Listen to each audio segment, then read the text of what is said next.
All right. Welcome, everybody, to a live episode of Mike's Money Picks. We are here today to talk conference championship week. Now, it is a special week, a special episode, because y'all notice we're here on Thursday night. And if y'all looked at the college football schedule, there's games on Friday, there's games on Saturday. So we are here to break down both the Friday night and the Saturday night slates. Well, I guess Saturday all-day slates for DFS purposes on DraftKings and FanDuel. We're going to tell you everything you need to know. We're going to talk strategy, lineups, plays, all the fun stuff. And I'm joined by my co-host here, Zac Green, a.k.a. Big Country DFS. Zac, you ready for Conference Championship weekend? Yeah, I'm excited. I mean, excited, but also disappointed, because now we get to the season being over, and with all the bowl opt-outs and everything, really the playoffs are going to be like the only other stuff really worth going crazy playing in, just because of how crazy the bowls are. I totally agree. Like, it's kind of bittersweet, right? Like, you don't realize it's gone until like it's all the way gone, because last week was the last like double-digit game slate we're going to see until next September, which is crazy to think about it. So, it's bittersweet that that's gone. A lot of good games to be played this weekend, and you're right about bowl season. Bowl season has honestly, like, I think I do more research on it than probably anybody out there, and it has kicked my butt in each of the last two seasons. Like, I've done pretty well at the college football playoff slates usually, but bowl season, man, like, just it hasn't been great for me the last 2 years. So I'm going to enjoy this slate while we have it before it turns into the chaos of bowl season. Before we do this week, we always got to look back. So how did, we did both slates on here last week. How did last week go for you, Zac? Yeah, and I always try to go look before we start, because I don't ever remember. I know that it didn't end up good for me. Saturday it didn't end up good because I was pretty high on Vanderbilt keeping it close and having a shootout there, and then we had like 6 running back touchdowns in that game. Pavia still got there, but man, like Cedric Alexander, like where did that come from? And then Friday, I can't remember Friday. I don't remember what happened on Friday. Friday. Yeah, I was doing good until Wyatt Young, because I decided to fade him just because I wanted so much of Hawkins and the other running backs. And he was held at bay until he had like that 75-yard catch when they're up by 30 points. Right. and he ends up hitting in his mega chop. The Friday main slate for me was not great. Just I had a lot of Gunnar Stockton, and Georgia just never really got going.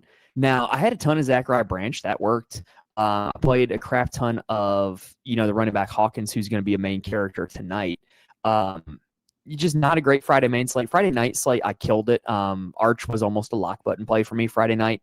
And I was quite nervous about that at halftime. Was not looking good at halftime of those games. And then he just starts crushing it in the second half, and you just see those entries creep further and further on the right side of the board. So Friday night was good. And then Saturday, I believe it was slightly profitable for me on both the main slate and the night slate. Like I'm talking like less than 10% ROI, but still technically profitable. Just never really had the combination to anything big, but had a pretty solid player pool. I had a lot of Josh Hoover, which worked out on Saturday. And then I had a lot of Pavia, which, it was okay, but Cedric Alexander really did prevent Pavia from having the complete nuke ceiling game. All right, so now before we look ahead to next week, let's talk about what we got going on in the chat. Thank you guys for joining us live. I believe I've done as much research on this as I possibly can. I believe we're the second biggest live show in college football DFS this year. So happy to have you guys here with us. It's only possible because of you guys. We got B-Walt saying, can you talk about the viability of 1 QB builds in cash/DK World Championship or top 40 100 advance? Please get back to us whether that's the Friday or the Saturday slate. Big difference. Big difference on how I feel about those two slates, but absolutely more than happy to talk about that. We got our guy Darren in here. Darren is a regular in the chat. Happy to have you here. Michael, happy to have you joining us here as well. I do believe he's been in the Fantasy Corner Discord. I believe this is Tampa Mike. I might be wrong, though. And then Anthony is back, said, we need some FanDuel jewels. Hey, I might need to go ahead and open up the FanDuel salaries and take a look, but I got you for that. And then Darren, aren't you fired up for the Gasparilla Bowl? Bro, I don't even know what a Gasparilla is. Like, that might be the one bowl where I genuinely have no idea what the name is. And then Cal versus Hawaii already set up for the Hawaii Bowl. That would be a fun game.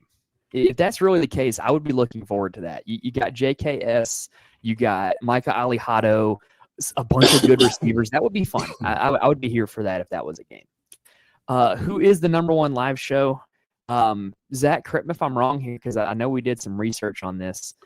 I believe they go by 3 initials at this company, right? I think if it's who you're is it Run Pure? I wasn't going to say it, but yeah, oh, I do okay. believe they get more. I do believe they get more views than we do, but yeah. But hey, considering this is the first year we've done a live show, been pretty good results for year one, I can say. And yes, I did have it right. It is Tampa Mike. Am I famous? Now, dude, when you join the Fantasy Corner Discord, when you're a part of the community, like I try to remember these names and remember who people are. So, happy to have you in the Discord chatting it up on almost a daily basis. All right, Zach, you ready to go ahead and dive into the Friday slate? Yeah, let's go ahead and get started. Now, one thing I will say, if you're joining us and you're watching this on rerun on Friday night, Saturday morning, whenever, and you don't want the Friday slate, if I had to guess, we're going to talk for probably about 30 minutes on the Friday slate. So just fast forward. It won't let me do time stamps because of it being live. So just fast forward about 30 minutes. See if we're talking about Saturday. That's my advice. But all right, let's go ahead and get rolling. Zach, we're about to show your sheet on the screen. Can you tell the people where they can find this sheet? Yeah, so I posted in the Fantasy Corner Discord. Also, I have my own Discord, Big Country DFS. Not a lot of people chat in that one. A lot of people just kind of in there for the sheets, which is fine. Don't have to chat, not a big deal. And then I also put on Twitter at Big Country DFS, and like we mentioned last week, we do them for almost daily, not Sunday right now because of the NFL, and like tonight we didn't do college basketball because there's only 2 games slate. Such a bad slate tonight. Yeah, not really a point to do a full sheet for that, but we'll do those for college basketball as well. So, and really would love for some of y'all that haven't really tried college basketball to try it out, especially with the sheet, because it's so helpful. Because we need the contest. They just keep getting worse every single day because they're not filling up. I'm a little worried about the state of college basketball DFS right now. And I hope that it'll get better as we get out of winter break and into New Year, into conference play for all the Power 4 conferences. But it's not looking great right now. The contests haven't been great. The slate selection hasn't been great. We got lazy pricing from DraftKings, which doesn't help. And yeah, the only way to help it is to play it. And if you're watching this, if you're sitting there thinking, I'm only a football guy, I don't play basketball. Look, if you like college football DFS, you should like college basketball DFS because it's very similar in that there's not a whole lot of sharp money. There's not a whole lot of optimizers and projections and sims available like there is for MLB or NBA or NFL. And you can compete as somebody who's just doing some research and throwing together a lineup. So I definitely recommend it if you haven't played it before. But anyway, let's go ahead and dive into the sheet here, Zach. So as we do talk about the start, we've got a 4-game slate here. 4 games on Friday night. Is there one that stands out to you as like the game that you want to stack, the game that you want to get exposure to? Yeah, and unfortunately, it's going to be the same for everybody that's playing. See, I think I might have a different take. So I'm going to let you go, and then we'll see. Okay. Yeah, I mean, I could get behind the Jacksonville State game if that's the one you're talking about, but North Texas Tulane, that's going to be the chalk of the day. Pretty much no way you can get around it. You're going to have guys like whether you're going Mr. Maker and a couple of those receivers, or you're going to say, I'm going to fade Mr. Maker and I'm going to get Caleb Hawkins. You're going to want pieces of that game. Like there's just no doubt about it. To me, the only frustrating thing about this game, obviously the total's good. North Texas scores a ton of points. Tulane is capable of scoring a ton of points. We've seen both these defenses look kind of up and down over the course of the season. So there's going to be a lot of points scored. We know that for a fact, right? But to me, the problem with that game and the thing that is preventing me from going like all in on it is I think it's going to be really hard to predict who ends up being the beneficiary if that game shoots out. Like we could see a situation where if there's, I don't know, 9 total touchdowns scored in this game, they could be scored by 8 different players. That's the only thing that concerns me. And so I think if you're not playing a whole lot of that game, which I think is a viable strategy, if you're not playing a whole lot of that game, first off, you're going to be different. But second off, you would just hope that there's a lot of spread out scoring. And it's certainly within the realm of possibility to me. Yeah, because we saw it last week, like we talked about Wyatt Young until the very end. Mm-hmm. He didn't really get there. And they have Dorner, they have Coleman, they have Sides, they have the tight end. Many guys. Yeah, he's up there. I can't remember his name. Darren knows. He mentioned him to me. Trey Williams? Yeah, I think that's who it was. Yeah. And then Hawkins, yeah, he's just been a touchdown machine, but the price is adjusted for that. And so, yeah, you could just play the quarterbacks and then say, I'm going to get my exposure with the quarterbacks and then play other guys other spots. Yeah, and then, we didn't even mention the Tulane side. Tulane is committee at running back, rotation at wide receiver. Like, to me, the main appealing play on Tulane is the quarterback.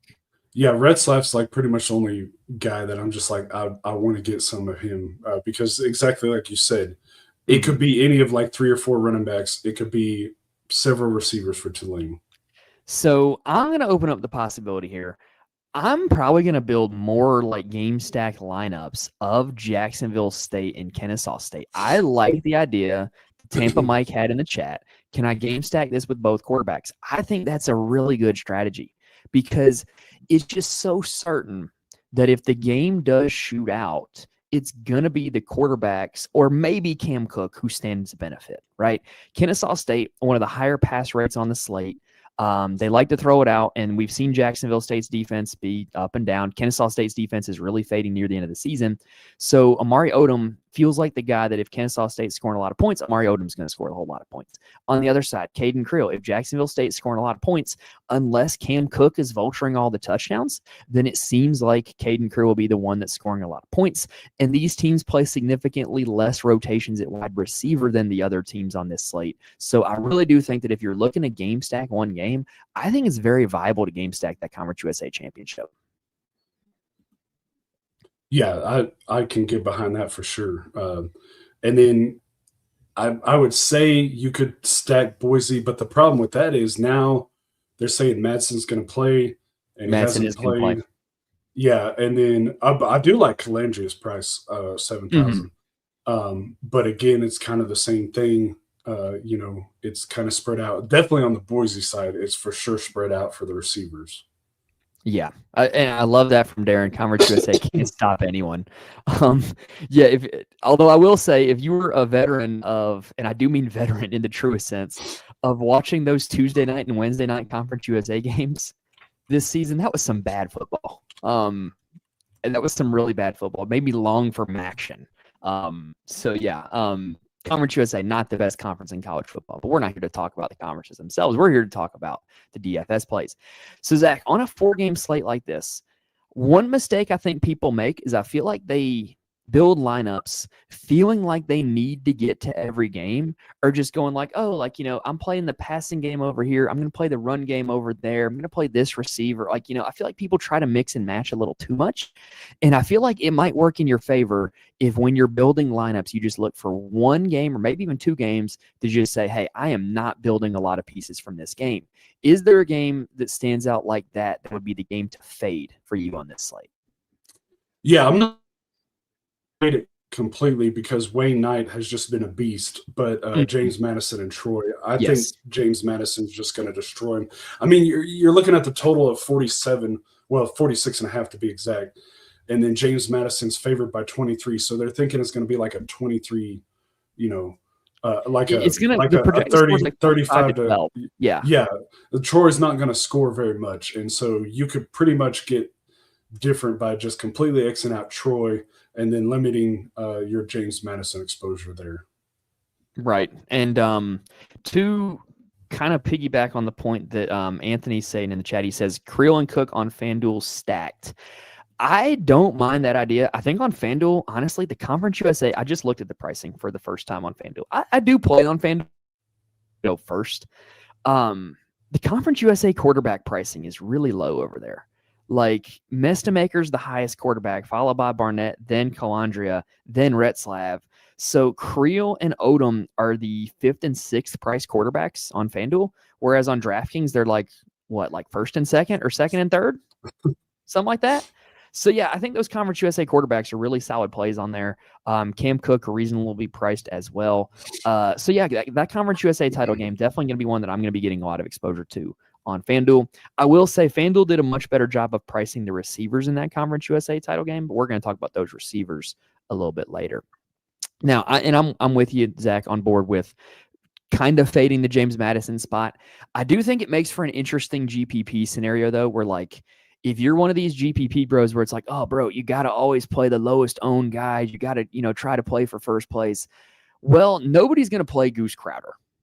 And this is a guy that's coming back from injuries, and he's been playing decently, and he's going up against a really good defense. He's going to be the 8th lowest owned quarterback on the slate. If you want to be different, play Troy guys. Like that's just the easiest way to be different. Is nobody's going to play anybody from Troy, and playing Troy guys would be an easy way to get different.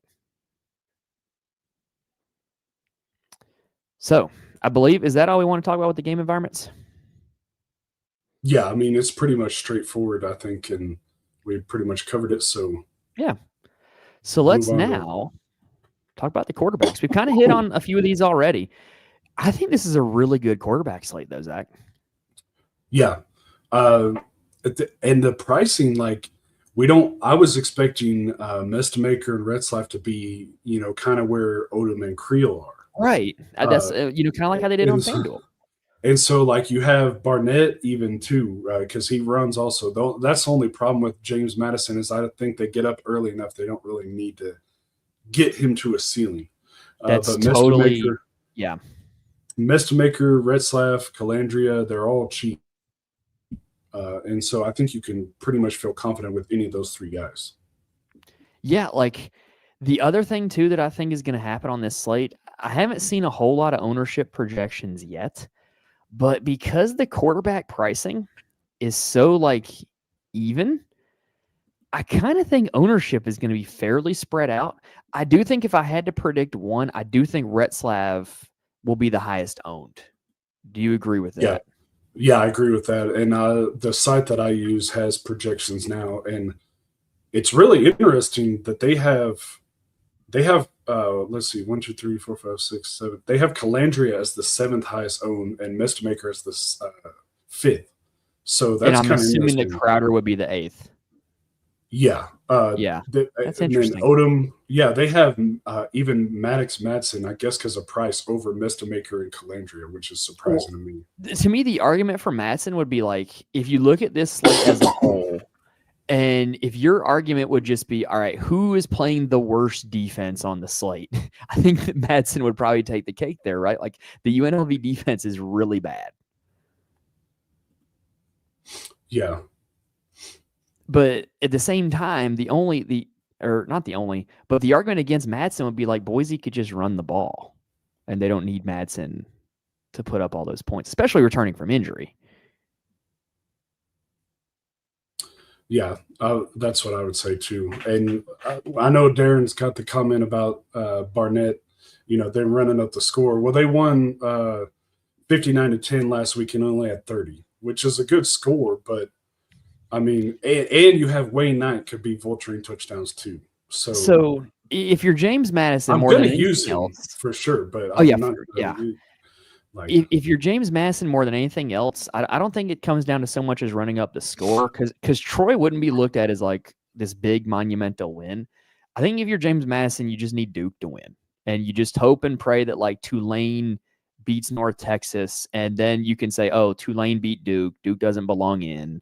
and it's James Madison and Tulane. That would be like the only scenario where I would see James Madison getting in. I don't think they're going into this game saying, oh, we need to run it up. We need to run it up. No, they're going to go in and win the game, but I don't think that they're trying to run it up. Josh also asked a good question. Is every game on a neutral field? So believe it or not, every game on this slate, on the Friday slate, is on a campus site. So Jacksonville State hosts, Tulane hosts, Boise hosts, and there's one I'm forgetting. Tulane, Jacksonville State, James Madison. James Madison's hosting. Yeah. So the 4 teams are hosting on this slate. When we get to the Saturday slate, every game is on a neutral field, which is weird how that's kind of inverted. Yeah, except for Western Michigan, you could kind of say it's going to be home field advantage because it's in Detroit. So certainly a home field advantage. And yes. Texas Tech is going to have a huge crowd in Arlington. I know that. Certainly a home field advantage. And I actually think that Georgia's got a little bit of a home field advantage in that as well. Yeah. Georgia fans, they love to go to Mercedes-Benz. They love it. So let's kind of dial this down here. We talked about how all of them are good plays. I wouldn't fault anybody for playing any of these quarterbacks on this slate. Who is your favorite quarterback on this slate, Zach? Because personally, I keep going back and forth in my mind, but I think I have my answer right now. So mine is going to be Retzlaff. And I know he's going to be popular, but he's just so consistent. And I think we see him run a little bit more. The last 3 weeks, I think that's more of an anomaly type thing, especially because 2 of those, they were up comfortably. He didn't really need to run because earlier in the season, he was running a ton. Ran for over 100 yards against Duke. I mean, he still has a rushing touchdown 6 straight games, so it's not like he doesn't run. Because I always just prefer the running quarterbacks because, like Mestamaker, he's solid. But he's not going to run. And you have Hawkins, anytime they're going to get inside the 10, it's going to be handoff to Hawkins. I'm almost booking. And so Mestamaker can get there, but it's going to take throwing for 400 or 500 yards and 3-4 touchdowns, which is not impossible. Not at all. But you can get Barnett runs, Calandra runs, Retzlaff runs, and they're all cheaper. So that's where I'm going to be kind of less on Mestamaker than I am on the other guys. So my highest owned quarterback on this slate, I'm actually going to go with Caden Creel. I just really like the fact that you're going up against the Kennesaw State defense that is regressing. And he lit him up last time he played him. And pretty much the only thing that would prevent him from scoring probably at least 3, if not 4 or 5 touchdowns in this game would be if Cam Cook scores them all. And so to me, Creel would be a little bit of leverage against the Cam Cook play if you do play him. So I think that there's a little bit of game 3, a little bit of ownership, but X's and O's, I just think Creel is going to be able to just run all over this Kennesaw defense. Yeah, and you make a great point there. If you're wanting to not play Cook, I think you have to play Creel. Like it's one of those situations where they're just so much of the offense. You're going to want one of those 2 guys. And really they're about the same price, so it makes it easy too. Yeah, it really does. I'm telling you, I'm all over this Conference USA title game. Darren in the chat saying Retzlaff is the key to Tulane's success. I 100% agree. I think that with how much they rotate skill players, just how much they just have kind of average guys at those spots, I think Retzlaff is really the engine behind that offense. And if he plays well, they're going to play well. If he doesn't, it's going to be a long night. All right, let's go ahead now and shift gears and talk running backs. So I'm trying to think of a good example for this, but like what comes to mind for me for this running back slate is, do you remember about like 5 years ago when they decided to make the movie Godzilla versus Kong? Do you remember that? Kind of, not really though. So I didn't watch it. I'm not going to lie to y'all, but like just the concept of these 2 colossal monsters going head to head, that's kind of the vibe that I get from this slate. And what I mean by that is 2 of the best running backs in DFS all season long have been Coleman Hawkins of North Texas and Cam Cook of Jacksonville State. And here they are on the same slate, priced significantly higher than everybody else, almost in a situation where you have to pick one. And it largely how this slate comes down is going to determine on how these two end up performing. And these two could put up scores that just totally break the slate and be the guy that you had to have. So, Zach, what are your thoughts on our two monsters here, Cook and Hawkins? Yeah, so as you know, we've talked about many times in the show, I'm a heavy cash game player. And so my strategy is I don't care what the rest of my lineup looks like. I'm going to jam in Cook, Hawkins, and Knight at my 3 running backs. Mm-hmm. Like, they're just so much miles ahead of the other running backs on the slate. It's not even close, in my opinion. When you have running back by committee all over the place, and you have that. And so Hawkins, I mean, he's been a beast. I mean, he has 4 touchdowns. He has more than 3 touchdowns in 4 straight games. And he has 4+ touchdowns in 3 of the last 4. And I know Tulane, you know, their strategy is going to be to sell out to stop the run. But with this kind of offense that they run, you know, they're so explosive and they're going to get plays in the red zone. So he may not get the yards, but he's still going to be a touchdown viable threat every time. Right. But for the core, I picked Cook. And the reason being was the price. Just same as last week we had Lacey and we had Hawkins on the slate.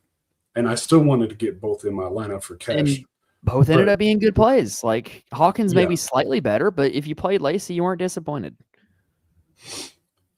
Yeah.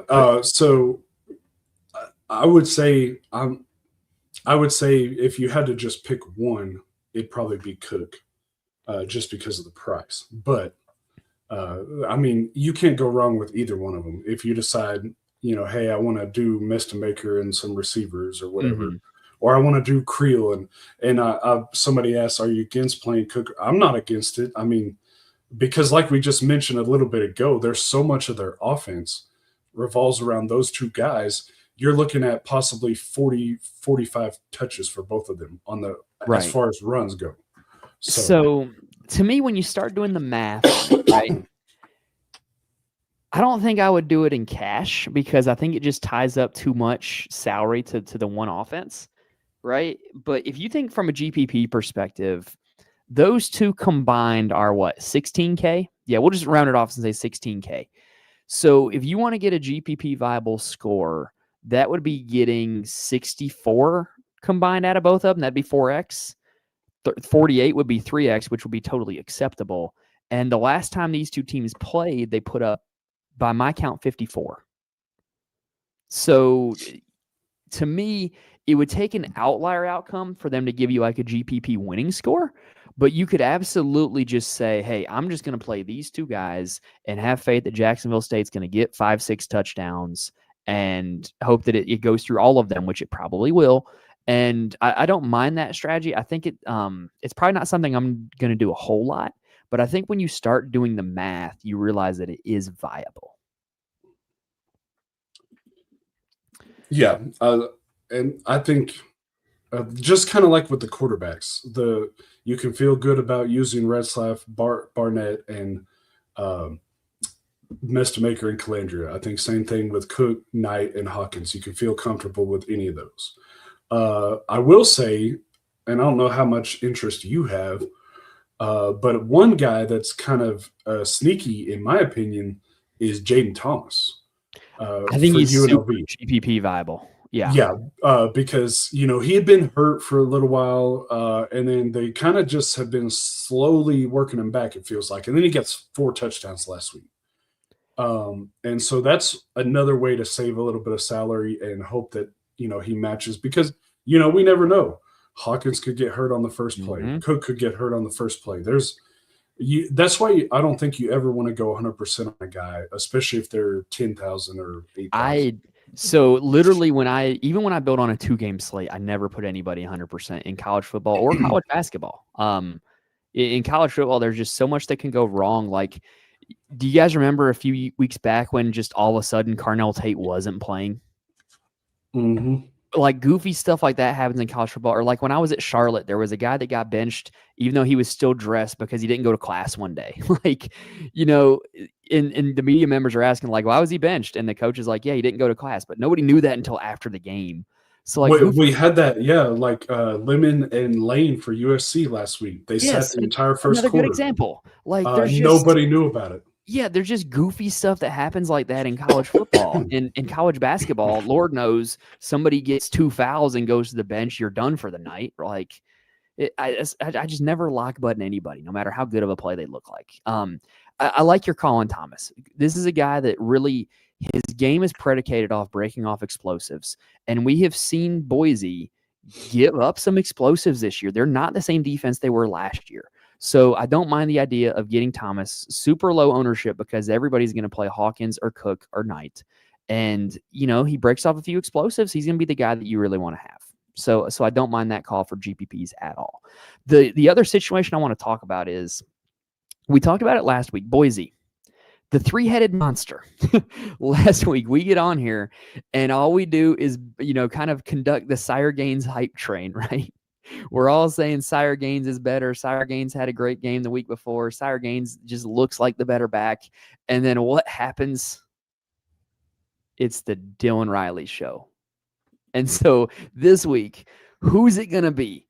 I don't know.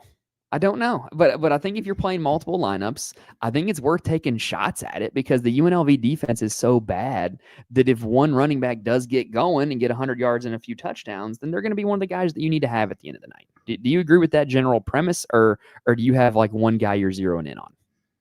No, I would agree with that. That's why I didn't really love it last week because it's more of they run the hot hand than anything. Right. And so Gaines, came out, struggled a little bit, and Boise wasn't, moving the ball particularly well. Riley comes in, starts doing well, and so they just rode him. And so, usually my preference is always with the cheaper guy. So if I did have to pick one, it's probably going to be Gaines. Yeah. And so it's one of those things again. You're looking at 1, 2, 3, 4, 5, 6, 7, 8. Gaines is looking like the 9th highest owned. Even Sherrod is up there. And then Riley's behind Knight, Cook, Hawkins, Bennett, and Thomas. So they're not going to have as much ownership as those other guys. So I don't mind taking a shot. And then another guy, if you think it's going to be an early blowout, is Joby Mallory from James Madison. And he's an explosive guy. Against Coastal Carolina and against App State, he put up 24 and 31 DraftKings points on limited carries because he averaged 13 yards a carry. And to Darren's point from earlier, if you think they're going to run up the score, if you think that they're going to blow them out, that's the guy that does well in blowouts. Yeah, it's not a safe floor or anything. That's why he's marked in the yellow because his floor is little 0.1, 1.7. But he has that capability. And like we mentioned, if somebody gets hurt. And so what's your thoughts on the Kennesaw running backs? I'm probably not messing with it. If I did, I would probably play Bennett just because he has pass catching upside, right? Like, if you're thinking this game is going to be a shootout, getting a cheap running back that has pass catching upside is not a bad strategy. But there's just such a carry split with Belcher and the other guy whose name is escaping me right now that plays too. But it's just such a split that it's really annoying. And I think if I were to play one, I'd play Bennett, but I'm probably not messing with the other two. Yeah, I'd probably kind of agree with that too, because I think I'd rather just go down in price to get Mallory or something like that, or just I actually, outside of cash, I don't really think I'm going to be looking at too many 3 running backs because I just want to get 2 running backs and be different by having that 4th receiver. I think kind of how. Well, and another thing too, if you're getting expensive at running back, you got to get cheap somewhere. Yeah. And then Tulane, are you messing with any of the Tulane running backs or? Nope, not doing it. Not even touching it. Like there's so many good running back plays on this slate. Like the times when I was playing the Tulane backs was when like they were on like a 2-game slate and you didn't have a whole lot of choices. We've got some really good running backs on this slate, and those guys aren't significantly priced lower than the rest of these guys. And so I'm just not messing with it. I'm not even going to bother trying to predict it. Well, and there's another thing too that people are going to look at the game logs and be Mhm. like, "Well, Turner's not a guy," but he That's missed the part that's he so missed several frustrating. games. Yeah, Like, he's I've only been watched back Turner. for 2 weeks. He played at Louisville. He's good, and yet he doesn't get any carries right now because he's been banged up. He's been in and out of the rotation. Like the last time I tried to prognosticate this, I was telling everybody, "Hey, Turner's that guy. Turner's that guy. Turner's going to be the best one." And sure enough, like he didn't do anything because they just don't play him. Well, It's yeah, just annoying. he got hurt, and then he came back for the Army game, played a couple games, and he got hurt again, missed some more games, and then he came back for the Temple game and the Charlotte game. So he's only been back 2 weeks for the Right. second time. But he had 14 carries for 86 yards against Northwestern the first week of the season. So they obviously like him. So it's one of those things, if he's healthy, he could just all of a sudden be the guy. Right. And I do like the comment by Darren. Yeah, RIP Mekhi Hughes in DFS. Like Mekhi Hughes last year was a guy that anytime Tulane was on the slate, you just play him. He was so good, and now he can't see the field at Oregon, and I'm Well, sure he's going to come somewhere else next year. yeah, it was like 3 weeks in the season. He already said he was redshirting Yeah, and going to transfer because he obviously saw the writing on the wall. yeah. I miss playing him though. I miss making that click. It was so easy. All right, now let's talk receivers. And let me go. Hold on. Let me go find it. Somebody asked this question earlier. Yeah, Tampa Mike says I need the cheap receivers. So we just talked about all those expensive running backs, right? And how good they are, how good a plays they are, how good everything sets up for them. Well, guess what? If you want to get expensive at running back, you're going to have to get cheap at wide receiver. So we're going to talk about a few of them, but is there one that stands out to you as like the best cheapie on the slate? I'm talking below 5K. Yeah, there's one guy that I have in the core just because Okay. it's that game that we talked about, I know where you're going with it. Kennesaw and Yep. Jacksonville State, because Clayton Koppick. And if you look, you're like, well, he doesn't get a lot of catches, but he's very productive with them. And in the last 3 weeks, he's gotten 11 carries at running back too.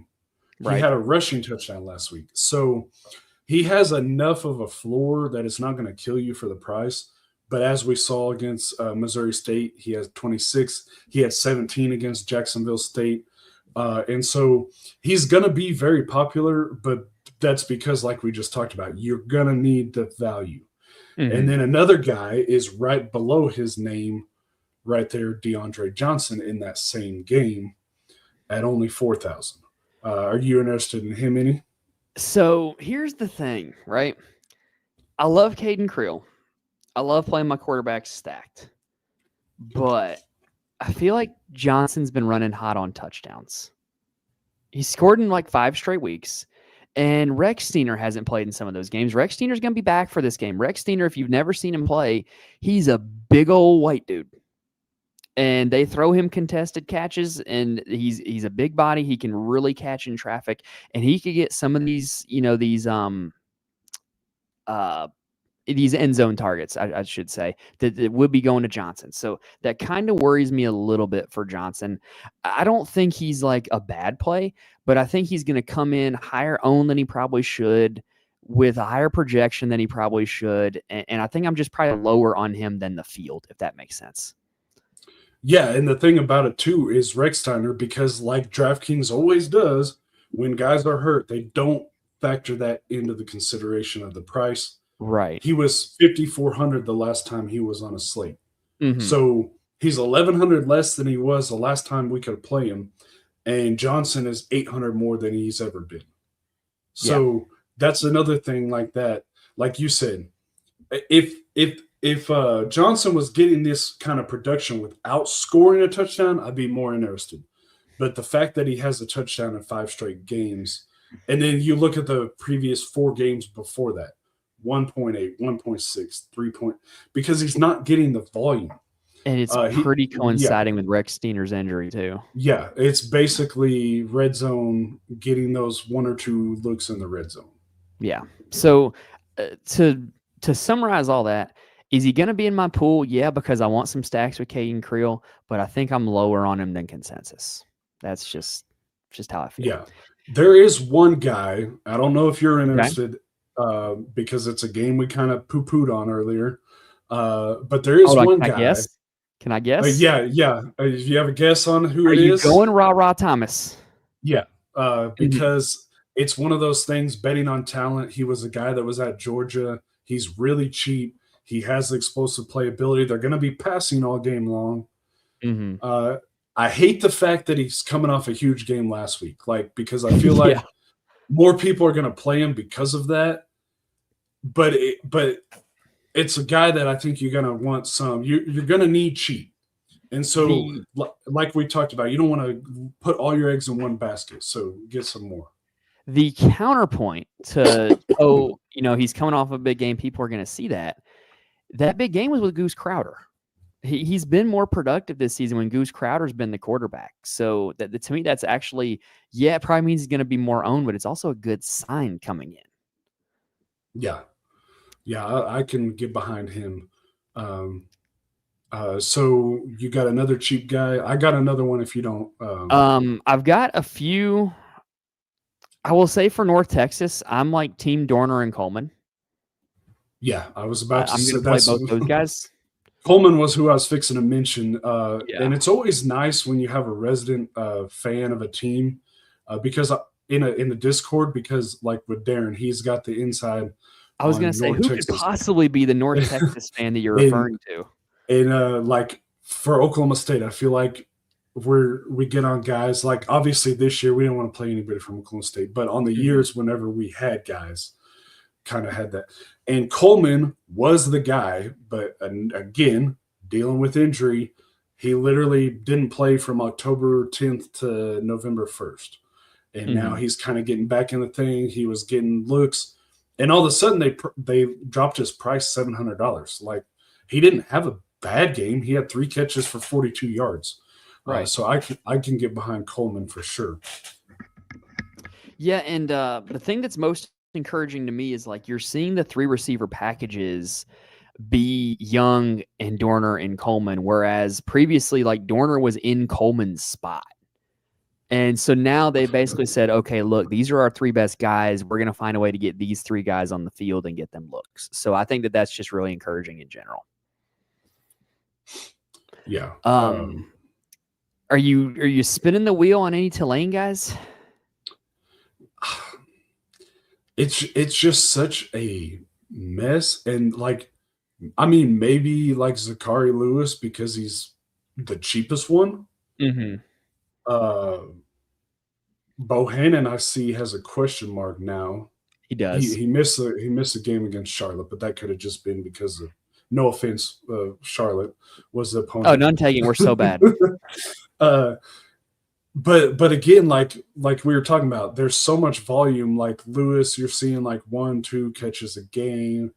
Brown Stevens he had that explosive game last, but before that he wasn't really getting catches, so it's just kind of a gamble in my opinion.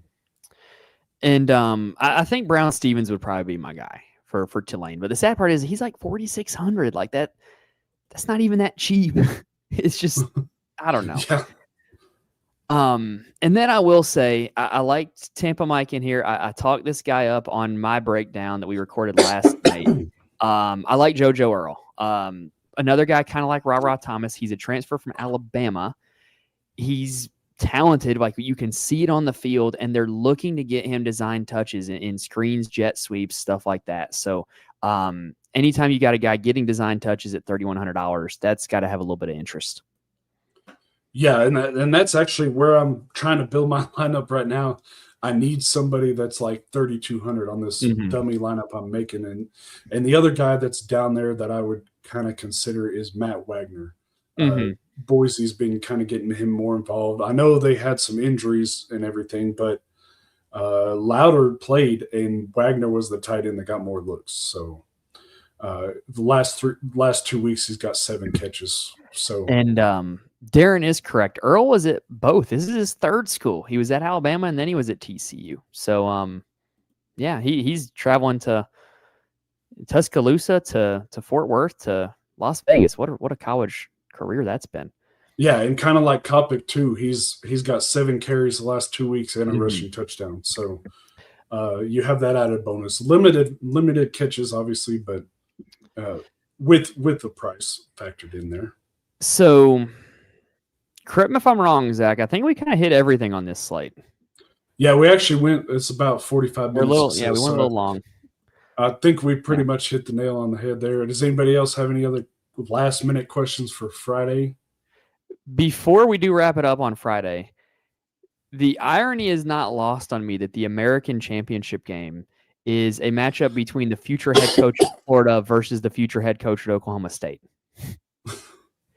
Both of those coaches will be somewhere else next season. Yeah, and they're both having introductory press conference at their new school on Monday. So, like, quick turnaround. Yeah. Oh, yeah. It's the world of college football we live in. I really do wish they would adjust the timeline of signing day and the transfer portal, because I totally understand if you're a school, yeah, you want your head coach there right now, but it's not really fair to these guys that still got a team of 100 football players that they committed to for the season. So, yes. So did you see there was a press conference with Joey McGuire from Texas Tech, and I really liked what he had to say, and he was going over that too. He was saying that everybody, when we had Kansas State, Iowa State for that overseas game in week 0, he's saying like week 0 should be week 1, and everybody plays that week. And then and he was saying he's like, we shouldn't be playing football in the spring semester. Like, he's saying like the New Year's Eve Bowl should be the national title game. Yeah, I would have no problem with that. Or New Year's Eve. And getting all that time frame, because with like you were talking about, with the calendar the way it is, that's why Lane Kiffin made his decision, because they got to have their guys in place. That's why Penn State is looking really dumb right now, because they were like the first team to fire their coach, and they still don't have a guy.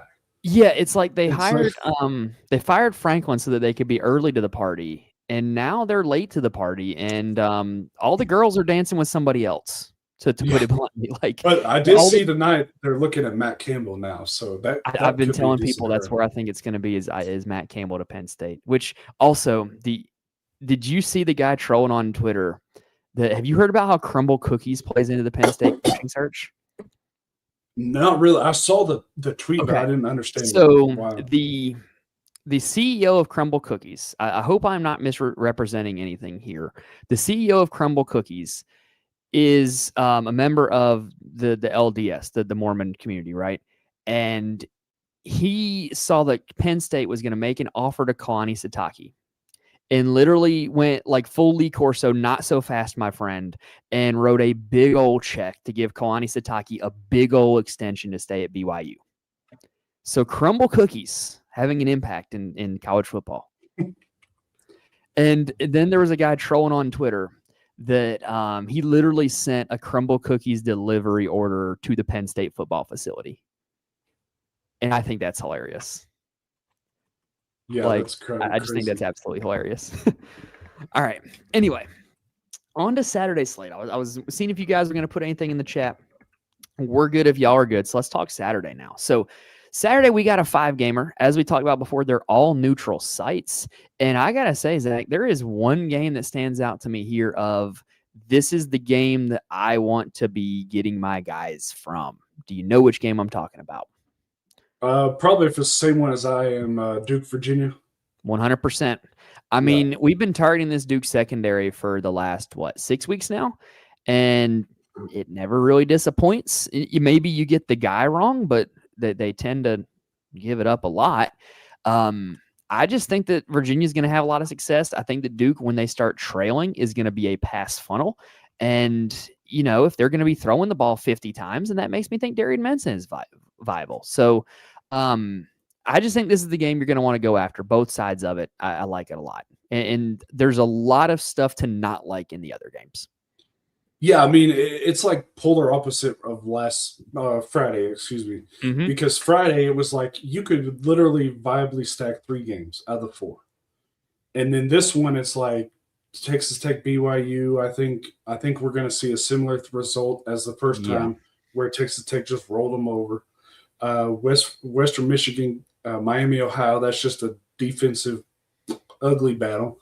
Georgia, Alabama, It's going to be, old fashioned slobber knocker probably, Mhm. which knowing since we had Stockton last week, I'm sure this will be the week that Simpson and Stockton throw for 8 touchdowns or something. And then Ohio State, Indiana.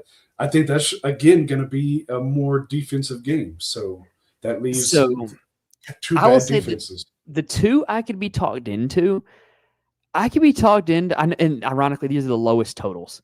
I could be talked into like in a GPP doing a MAC title game stack just because like the MAC is just the MAC, right? Well, their Like, quarterbacks are so cheap too. yeah, like Gutowski and Lowry are so cheap. stupid stuff happens in the MAC. So it would not shock me to see that game go crazy. And then Georgia, Alabama, that's one of those, like, I know it's like the cliche, but it's like throw out the record books, throw out the history. Like these two teams know each other very, very well, and they're going to have something for each other.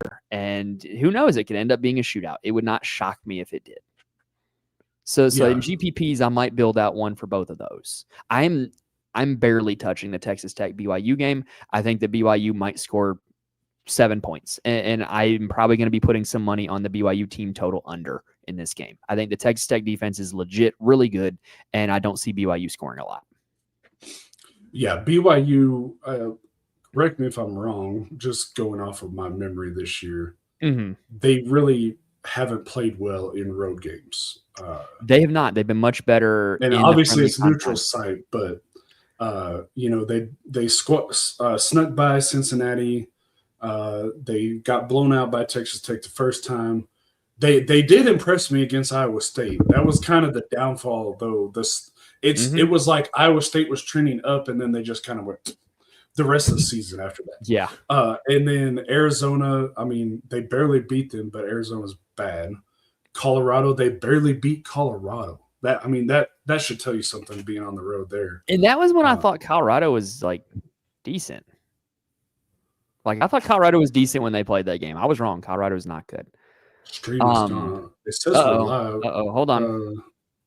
Can y'all let us know in the chat? Is it just Tampa Mike having the issues, or are we okay? Because I'm seeing it that we're good on our side. Yeah, it shows live on the thing, so I don't know. Okay, we're good. We're good. Had us worried there. I will also say, Darren, absolute fire comment here. The ACC quarterbacks last season were at Tulane in North Texas. So you have between those two games, it's like a 2 American Athletic Conference championships, right? Eric Morris only coached America with the possibility for optimal QB in back-to-back championship game slates. Yeah, it could be Mestamaker and then Chandler Morris. So, all right, speaking of Chandler Morris, let's go ahead and talk quarterbacks. So I'm going to be honest here with you, Zach. I've got 2 quarterbacks here that I'm looking at that are going to be head and shoulders above the rest in terms of my ownership. Do you care to guess who those 2 are? Probably Lowry is one of them. Brock Lowry is one of them. You got a mobile quarterback at $6,500 going up against a very average defense. Sign me up. And then Mensa, the second one. Not Mensa. Gutowski then? Nope. No? Are you seriously going with Chandler Morris? I'm seriously going with Chandler Morris. I'm doing it. I'm doing it. Just like don't look at the name, don't look at the team. Quarterback going against Duke. Just if you played quarterback going against Duke every week, you'd be profitable. Like last week, they let Robbie Ashford throw for 300 yards. We're not talking about like just an average quarterback here. We're talking about Robbie Ashford. Now, we're a family show, so I'm not going to say what his nickname was, but you might be aware of what his nickname was at Auburn. They only changed one letter in his name. So Robbie Ashford can throw for 300 yards on Duke. Chandler Morris can do it as well. So I'm going to be playing a ton of Chandler Morris, and I don't think he's going to be very popular. Yeah, I would agree with that. I don't think the way that he's played the last few seasons, last few weeks, I don't think he's going to be popular. Now that I say that, it looks like everybody's kind of thinking the same thing because he's looking at the second highest owned right now. Oh, really? Yeah. It could change. It's still Thursday. Yeah. But to me, if Mensa's going to be lower owned, then I want to get Mensa. Okay, so make the case for Mensa then, because I'm on board with it, but I want to hear what you think. Okay, so this is one mistake that I think people are going to make. Exception being Texas Tech, BYU, just because I think Texas Tech is legit. Is people look at what happened in the first game when the two teams met and just put everything, eggs in the basket. Jamari Taylor went off. Duke kind of sucked. And so in that case, obviously Chandler Morris is also in play because he wasn't that great. It was a Jamari Taylor show. Same thing with Mensah. That was literally his worst game of the season. But he's throwing 35 times a game. He can run a little bit. He hasn't done it, too much. But I think, like we talked about, it's going to be one of the higher totals. It's going to be a lot of passing on both sides, especially I think if Virginia gets up on them early, they're going to be passing a lot more too. And I just kind of want cheaper quarterbacks on this slate because I want to get, spend my money at receiver.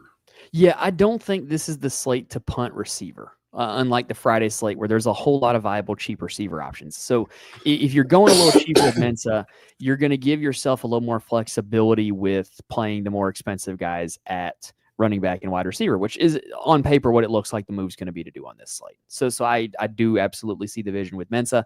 And I know for a fact, like, Duke's not going to be able to run the ball in this game. They couldn't run the ball worth a crap the first time these two teams played, and I don't see why that would be any different. It's really hard to adjust your run game on a week in, week out basis because you're generally running the same blocking schemes and it's generally dependent on how the other team lines up for it. So I don't think you're going to see this big run explosion from Duke because they were not able to run on Virginia last time. Yeah, I would agree with that. And then I think Gutowski's in play. I think he might go overlooked because he's only played 2 games since DeQuan Finn decided to quit on the team, which doesn't make sense to me. You're doing good. You have a chance to win the conference championship, and you just bolt. And so he's been impressive too, over 20 DraftKings points, granted against some of the bad teams in the MAC. But like we said, now he's playing the best. Yeah, the MAC 6,100. Yeah. And he runs too. So I could see a scenario playing Gutowski, Lowry as the only 2 pieces from that game, and then just firing up Price on the other guys. Yeah, I get it. We do need to talk about this guy, and then I think we'll move on from quarterback. What are your thoughts on Julian Sayin getting the big price cut to 6,800? You know what? I was doing this in a hurry. I actually didn't see his price just because normally it's just automatic in my brain. He's like 8,800 and I just zoom over, look him. And so at that price, I could get behind that because I do think Ohio State's going to be passing and all the guys are back now. All of his pieces. I think it majorly depends on the game flow, right? Like, they showed us in the Texas game and in the Michigan game that if they're playing from ahead, they're going to be quite conservative. And there's just not going to be a whole lot of passing volume for them. They're already a lock for the top 4. So, right. Like, they don't lose anything by losing this game. So exactly like you said, they may not push to the full extent here. No, like they're going to play super conservatively if they jump out to an early lead.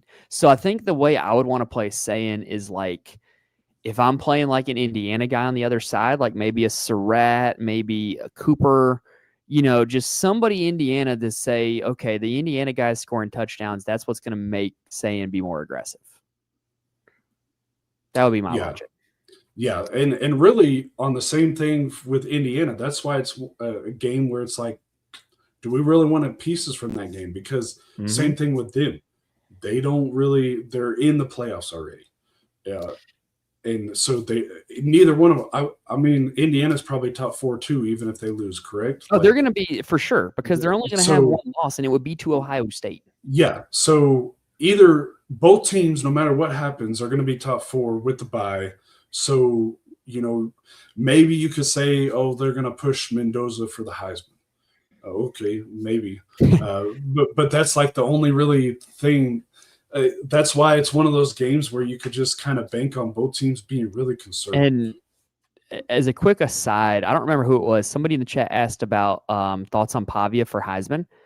I will say if I had a Heisman vote, my 1 and my 2 would be Jeremiah Love and Diego Pavia in either order. I don't know if I could decide on an order right now, but those have been the 2 most impressive to me this season. I hope they don't do the lame cop-out thing and just give it to Julian Sain or Fernando Mendoza because their team's undefeated after this week. I think it belongs to Pavia or Love, who have been true difference makers for teams this season. That's just my thoughts on it. Yeah, and that's what I hate about the Heisman now is it's more about a freaking popularity than because like you were saying, if we're talking about Heisman difference maker on the team, Notre Dame and Vanderbilt are not where they are this year without either one of those guys. You could make the argument with anybody else at quarterback for Ohio State or Indiana that they could be good because they got so much talent other places. Put Arch on Ohio State, and where is Ohio State and where is Texas if that's the case, right? Like I don't know. It didn't sit right with me last year that Dylan Gabriel got to go to the Heisman because it's like, oh, Oregon's undefeated. He's the quarterback. We're just going to send him. And it kind of feels like we're doing the same thing this year with Sain and Mendoza. And I just hope that, the Heisman voters side with us and go Love or Pavia. That would be the right recipient to me. And I also do agree with Darren here. The new format, the new conference alignment, it has kind of neutered those games. I think that the G5 games are still electric. I think that the ACC and the Big 12 games are still electric because those are teams playing for their seasons. But the SEC and the Big 10 title games are largely not going to matter a whole lot now. But, oh well, I digress. Fixing college football could be its whole other podcast. Yeah, so, I mean, kind of like you said, Alabama and Georgia most likely in. Georgia's probably in at the 3, no matter what happens. So that's the one game where I'm really trying to wrap my mind around because, like you mentioned, they both know each other well. They could scheme it up and it could be a shootout, or they both know each other well. They're both content with being in the playoffs, and it's just kind of a grind fest like Indiana too. And so it's like, which game are we going to get there? Yeah, you just don't know. So speaking of which, let's talk running backs now. So I will say for running back, I like Taylor at $8,700. Even though that's a hefty price tag, I think you can play a cheap quarterback, you can play another cheap running back, and you can get there. I think it's possible. But I really, really like a kind of an under-the-radar play. I really like Nate Frazier. I think Bama has shown some cracks in the run defense. I think that Georgia last week really kind of gave the keys to the car over to Frazier for this backfield, and I really like what he did. He had a good game without scoring a touchdown, so it's not going to pop as like this big DFS performance. I really like Frazier at 5,600. Yeah, I can get behind that too. And Bowens was kind of being the trendy, popular play, but recently, but it looks like Frazier kind of got his fumbling issues under control. Yes, that was the only thing that was holding him back. Yeah, and Bowens, if I'm looking at this right, he didn't even get a carry last week. So he was banged up. I think he was active for the game, but did not take a carry. Yeah, so one of those just like emergency kind of things. Yeah, so I could get behind that too because a lot of people are going to say, well, you don't want to play running back against Alabama. But if you go down to the bottom of the sheet, none of these teams are giving up more than 130 yards rushing, 139 yards rushing. None of the run defenses on this slate are bad. Yeah, so like you're going to have to take a shot on 2 guys. Now, I definitely don't think it's a 3 running back slate at all. But you still got to lock in 2 guys no matter what. So I don't mind. I can get behind that. Is there anybody else that stands out to you as like the guy that you got to get in your lineups? Because I kind of see a few more other guys that I like, but nothing else I really love. Yeah, well, you kind of already probably know who I'm going to fix and tell you. Is it our guy? Yeah. Someone tell Huncho. Jacoby Williams. I mean, I already told everybody that I knew, if he was under 6,500, he's a lock for me. Mm-hmm. And I hate saying the word lock, especially because we haven't seen the explosive game yet. But what people don't realize is towards the middle of the season, they were being very cautious. They even took him out of the kick return game because he was dealing with some kind of injury. And Dickey was playing so well, they didn't need him. Right. But he's got, of all the running backs under 6,000, he's probably the most explosive of any of them. And he can catch passes. He can run the ball. He can get, returns, which is always sneaky when you get the 6 points. It sucks you don't get the yards, but you can get the touchdown on a return touchdown. And I think BYU, like we talked about, I think Texas Tech is going to control the game.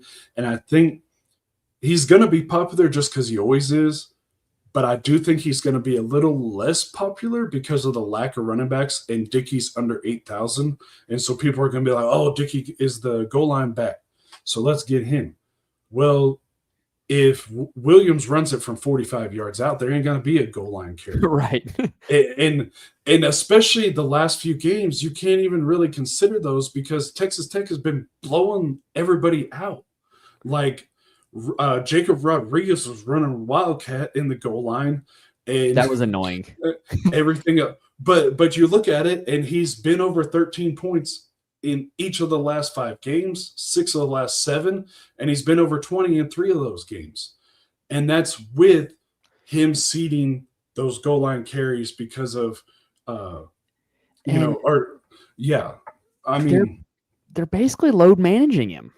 Right. And there's no reason to load manage him anymore. You're in the postseason. And that's kind of what Hunter and I have been talking about is they've been kind of saving him for the games that matter. And this is a game that matters. Because as much as it sucks being a Big 12 guy, there is a question mark on if the Big 12 gets left out or not get 2 teams, excuse me. Like if BYU wins, there's a chance that Texas Tech gets left out. I don't see that happening because I don't see it either, but there is that chance. Yeah, it's a non-zero chance. What I think the committee did in terms of the CFP was they basically put it in a scenario where it's like if everything happens as it's supposed to happen, Notre Dame is the last team in. Yeah, and if something doesn't sit right, if BYU wins or something like that, then Notre Dame's out. To me, that's kind of pretty straightforward how they set it up. So with Darren's question, if you're playing contrarian and you think BYU wins, it actually helps Williams more because he's the pass catching back. So Dickey is going to be the one that gets game scripted out if it's a game situation like that. And I would also say if BYU wins, it's probably because of LJ Martin having a huge day. Even though it's hard to envision anybody having a big day against that Texas Tech run defense. Yeah, nobody has really done anything rushing against them. And then they're allowing 70 rushing yards a game. Yeah, and the first in the nation. Darren's other question, if no Jam Miller, is Daniel Hill? So flashback to week 3. I played a lot of, is it Kevin Young? Is Kevin his first name? The Bama running back? I know he's K Young. Yeah, Keon Young or something like that. So I played a lot of Young because all the Bama backs were out. Kevin Riley. That's what it was. Kevin Riley. Yeah. Okay. Why did I think it was Young? So Kevin Riley, I played him in week 3 against Wisconsin, I believe. And it's like, it's a bad run defense. He's going to be the workhorse. They're going to win. Like, it's a great play.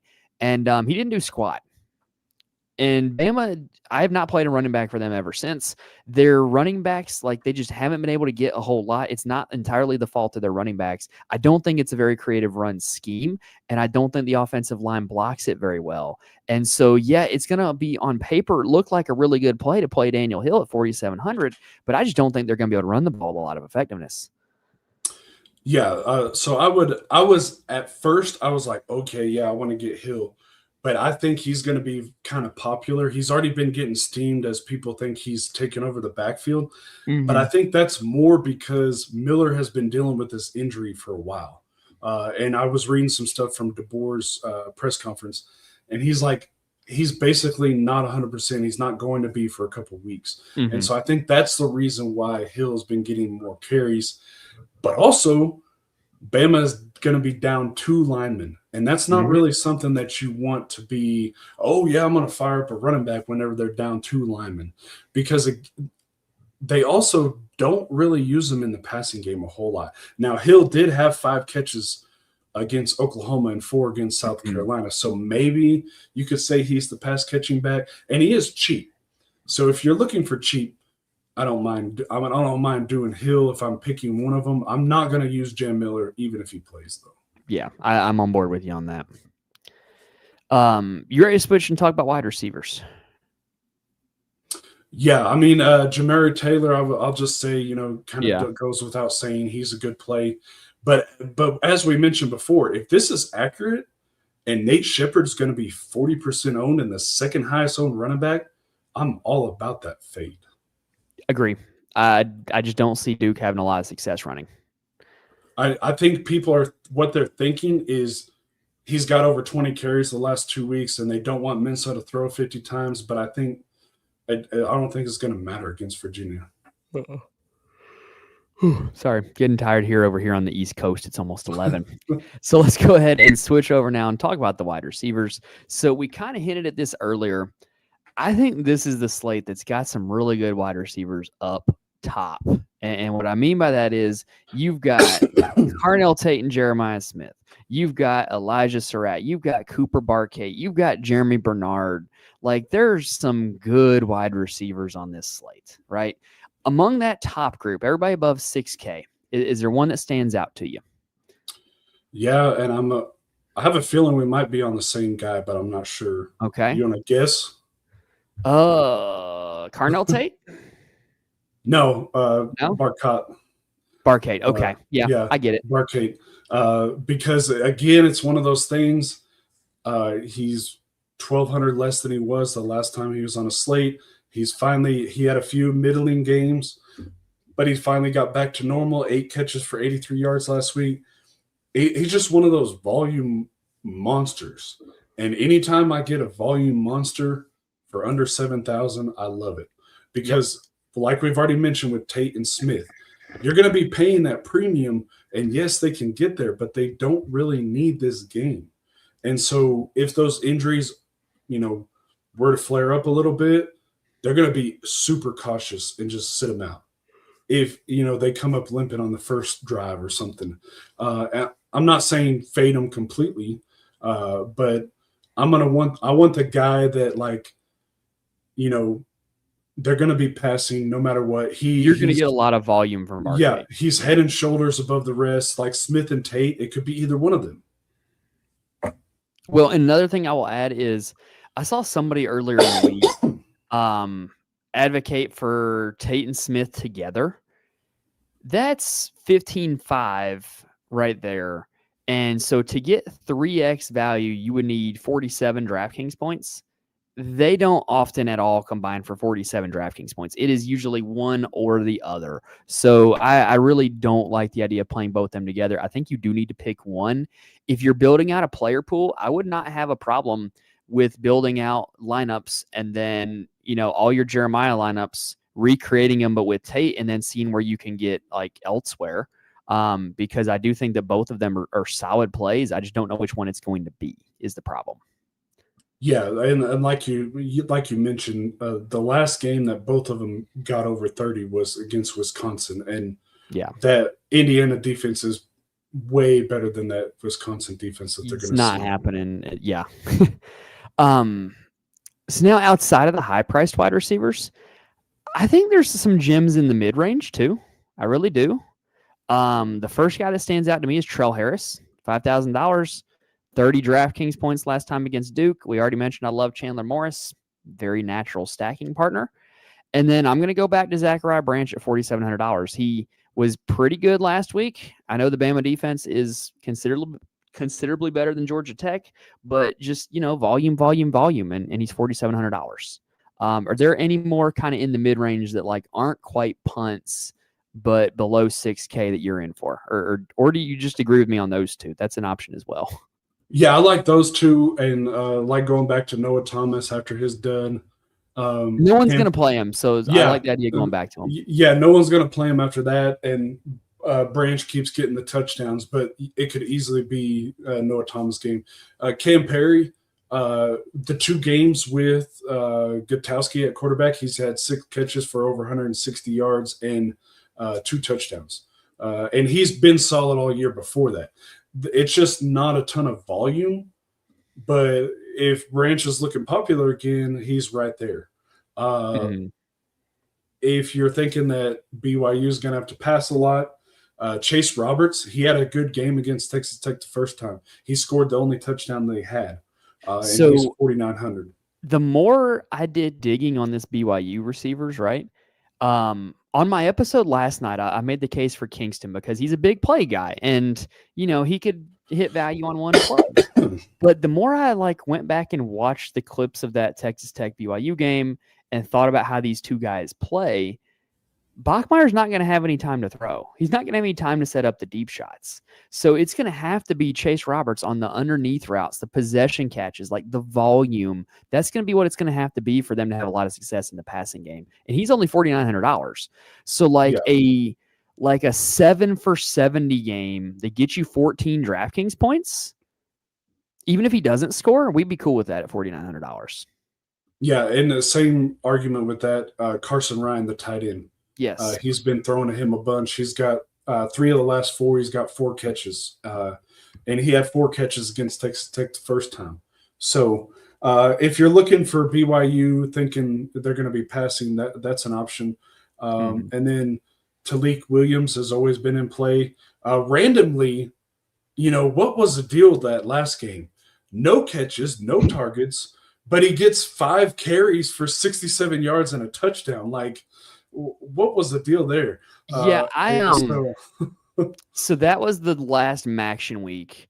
I did not get to watch that one. That was a night where I actually had a high school basketball game I had to coach. So I didn't get to watch that one. I can't give you a report on why he got 5 carries.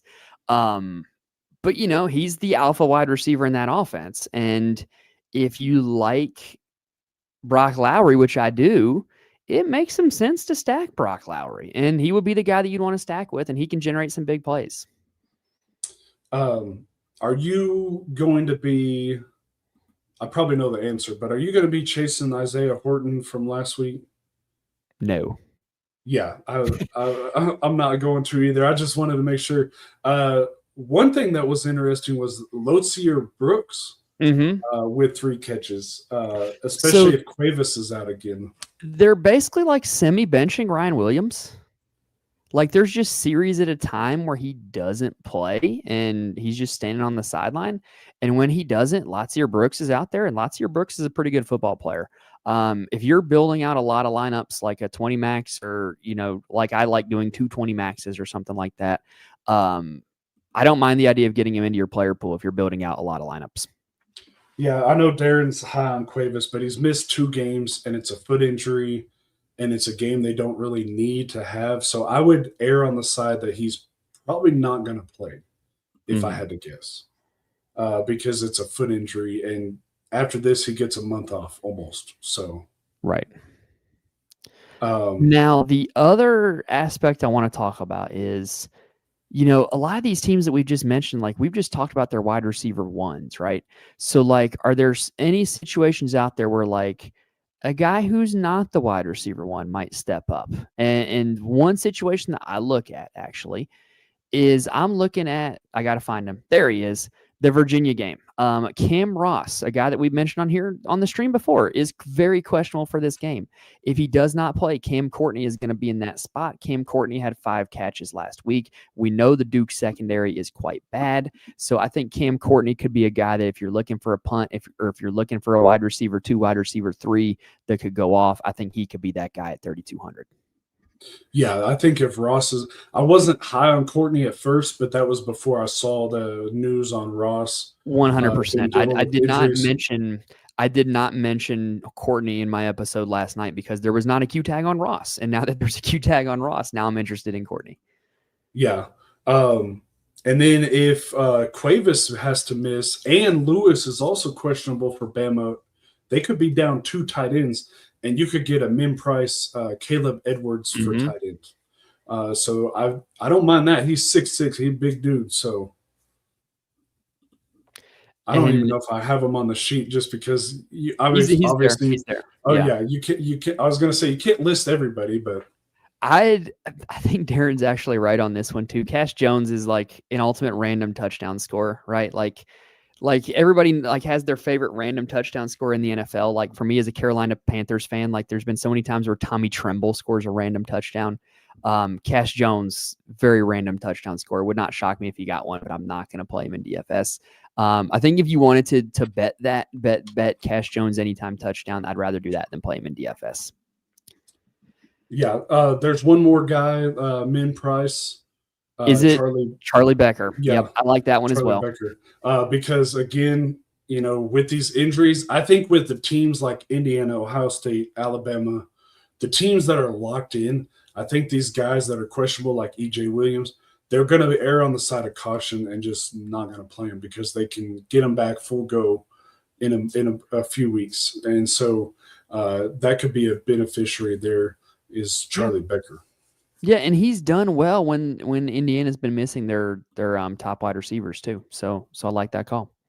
And then as far as Duke goes, that's why I love Barkate because it's just so much volume to him. Because all of the other volume is literally spread out between Hasley, Higgins, Brown, and Anthony. However, Anthony is questionable for this game, and so that could pique my interest a little bit more in Keyshawn Brown or Samir Higgins. Yeah, I've played Brown some this year, and some weeks it works, some weeks it doesn't. I think Mensa is probably the only quarterback on this slate that I would consider a double stack for. Just because he's going to have that much passing volume. And, maybe you could play a Mensa, Barkate, Brown with a Virginia guy or two on the other side and build a little stack like that. But, yeah, I don't know that the secondary Duke receivers are hard to evaluate. Yeah. I don't know if there's anybody, maybe Max Clare, another, if you think Ohio State kind of play it safe too. He's coming on strong. Yeah, they've been looking at him more. Coy Eakin, he had 4 catches for 52 yards against BYU. The problem with Texas Tech is there's just so many guys. So many. It can be Eakin, it can be the tight end Carter, it can be Virgil, it can be who's the other? I know I'm missing Caleb Douglas. Yeah, it could be Caleb Douglas. And so that's why I like Jacoby Williams because he seems like a guy that's going to get 20 touches, whether it's, 12 to 15 runs and about 5 catches or something like that. Right. And yeah, I'm done playing the Texas Tech receiver roulette. They could very well win this game without throwing the ball a whole lot. It's kind of what they did the first time. Yeah, and then maybe Cole Weaver. He hasn't really done a whole lot lately, but and if you're thinking about going crazy on that Western Michigan and Miami Ohio game, he has he did have 5 catches last week. So Cole Weaver may have been a core play for me every Maction slate he was on because he was too cheap, and Miami Ohio was one of the MAC teams that actually had a competent passing offense. So yeah. I believe that's going to pretty much do it, though. Have we pretty much talked about the core 4 already? We have. Yeah, I don't think we mentioned Fridays, but that's not a big deal. That's on the sheet if they need it. Yeah. But yeah, we pretty much already covered these guys. I think Lowry is like the no-brainer cash play quarterback 1 because now, then you can literally play anybody. One thing for anybody out there watching that some people tend to misinterpret this core 4. This is Zach's cash game core 4. So we're not looking for, this guy's going to be 2% owned. You got to play him. No, these are guys that are safe, that have a high floor, but also can get there and have a legitimate ceiling as well. These are pretty much the quote unquote best plays of the slate. And most of the time, that's why they're going to be very chalky because they're the safe plays. And like we've talked about pretty much all year, in college football and college basketball, the chalk is the chalk for a reason more than any other sport. And so it just hits just for example, college basketball. Last night, Vanderbilt guys were kind of cheap, so Tanner goes for almost 50, and he's like 50% of them. The night before, Right. Jalen Carey, because Estrella was out for Tennessee. Yep. Yeah, he was mega popular, and you had to have him. Like, that's the thing with college, because the contests are so much smaller than NFL. You can't play it the same, in my opinion, at all, because you're looking at probably a fourth the size of the NFL contest. And so the ownership is just going to be insane. And if a guy goes for, like if say Jacoby Williams decides to go for 35 this week because it gets 3 touchdowns on explosive plays and he's 5,900, it doesn't matter if he's 2% or 50%. You have to have him, like in cash or GPP. And, to piggyback on that point, the lineups I've had the most success with this year has been playing some of the chalk, because they're the best plays. Like a few weeks ago, Jordan Marshall from Michigan was the chalkiest running back on the slate, but he was the easiest click on the slate, right? And it's not about just purely fading chalk. It's about knowing who the best plays are and playing them. And then if you're playing GPPs, finding a way to get different elsewhere. That's where all the money's won. And so people misinterpret that with this core 4, but now these core 4 are like the top plays of the slate, and they generally hit. Yeah, like Lowry, that's part of the reason why I put it in the little description. He's been literally over 18 over every single game. Or excuse me, Illinois and Michigan State. Obviously, whenever you have a bad, MAC team going against a Power 5 team. Those were the only times he's been below 18, though. Right. He's runs. He's 6,500. Barcate, same thing. He averages right at 3x, 17 in points a game. Only been below 10 one time. You want that volume, that safety for cash games, especially because you only have to beat half the people. It doesn't matter if you score 250 or if you score 150 and the cash line's 145. You just have to be above that cash line. And those are guys I think can get you there. All right. So I believe that is going to pretty much cover it. Yeah. And getting caught up on the chat, Royal Ron, appreciate that. The whole point of doing these live shows is to help get you guys the information, help you guys build your lineups, right? Like that's the whole point, because there's not a whole lot of college football DFS content out there. And we're hoping to provide that and provide it in a good way that's hopefully entertaining and informative and helping you guys win. That's the whole point. And so appreciate that. If we do help you out, make sure you hit the like button on YouTube. Helps me out big time when you do that.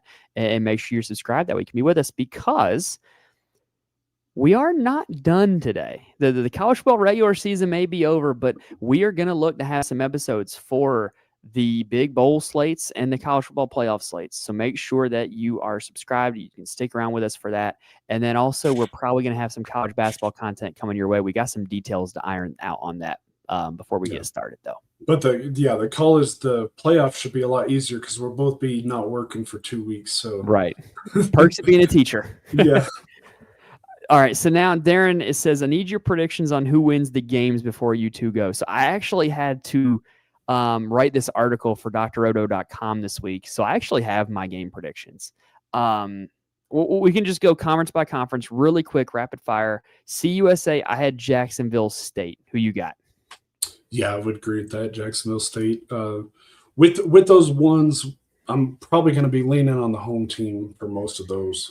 Yeah, the one I didn't. I had North Texas in the American.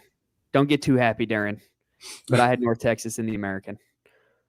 Yeah, I'm probably going to have to say Tulane just that way so North Texas can win for Darren, because I know whoever I pick is going to lose. And then the Friday night, I believe I had chalk in the other two, James Madison and Boise. I think that those are pretty easy picks. Yeah, I think UNLV, could win. I think James Madison's going to just obliterate Troy. I don't think so. quick side note, like I said, we're not here to fix college football, but I think one of the problems with some of these conference championship games, the ACC in particular, is it's not the actual two best teams in the conference that got in. I don't know how the ACC tiebreakers work, but they completely failed the conference. They should have found a way to get Miami into that game. But Troy is not the second best team in the Sun Belt, and I don't think they're even like that close to it. So I don't think they're going to provide much of a challenge for JMU. The Friday games, or the Saturday games, excuse me. Big 12, are we both going to be on Texas Tech? Yeah, 100%. Are we both going to be on Western Michigan? Yeah, probably just because I'm not really sure what to expect from Gutowski, but I wouldn't be surprised either way. Okay. Now, what do you think about the SEC? I think Georgia's going to win. I think with Bama being down, a lot of guys, a couple linemen, possibly Jam Miller, possibly both of their tight ends, I think that's going to play a factor. So I think Georgia's going to win. I just think since the time that those two teams have played, Georgia's trending upward, Alabama's trending downward. And quick side note, I'm ever since they beat Texas in the national championship game back in 2009, I have not been a fan of Alabama. I rooted for them to beat Oklahoma this year, and they let me down again. If Alabama had just beaten Oklahoma in that game, I think Texas would probably be in the college football playoff. So just a little bit bitter at Alabama for me. And then in the nightcaps, I got Virginia beating Duke. Yeah, I think Virginia will beat Duke. I kind of want Duke to win just to see the chaos. Yeah. And if they go with 5 SEC teams or if they go with 2 group of 5 teams. It'd be interesting. Yeah. But I think Virginia, they've looked great, especially if Jamari Taylor's on his game. And then the Big Ten game, I actually picked Indiana. Yeah, I don't really know just because both teams it's basically going to be who wants this game more. Right. Because they don't need it. And so I think that is Indiana, but Ohio State is very talented. So I just think Indiana, they're going to come out and I just think they're more motivated for this game. I think Ohio State is playing the long game. Ohio State's playing for a national championship, not a Big Ten championship. And I think if you were to ask Buckeyes fans, would you be okay losing this one if it meant that you were going to win 3 playoff games? I think they'd be okay with that. But anyway, I think that's going to about wrap it up today. Yeah, I think it was a good show again. Yeah. Thank you for having me this season. Yes, thank you for joining me. The live show has been a massive success. We've gotten, a ton of viewers every single week. Seems to be pretty positively reviewed. So I'm thankful you've been able to join me. And we're gonna keep this up through the college football playoff and through bowl season. So make sure you guys stick around for that. But otherwise, we're going to go ahead and roll on out of here, y'all. To everybody that's watching us in the chat, thank you guys for joining us. Best of luck to you guys on this conference championship week slates. Hopefully all the information we talk about here is going to help you guys win some money. But thank you guys for watching. Thank you guys for watching the whole season, and we will see you guys next time.